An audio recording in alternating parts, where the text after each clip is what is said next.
Tell the folks what we're doing. Milling up live edge cedar. Are we doing live edge or are we gonna do square? What's the live edge? Well, let's find out.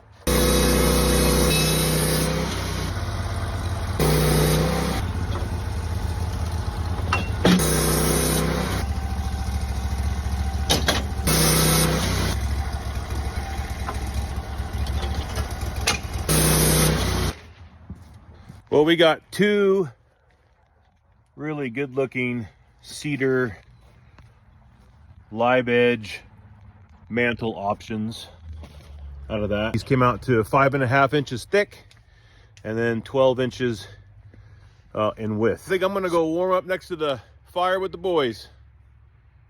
We'll catch you guys on the next one.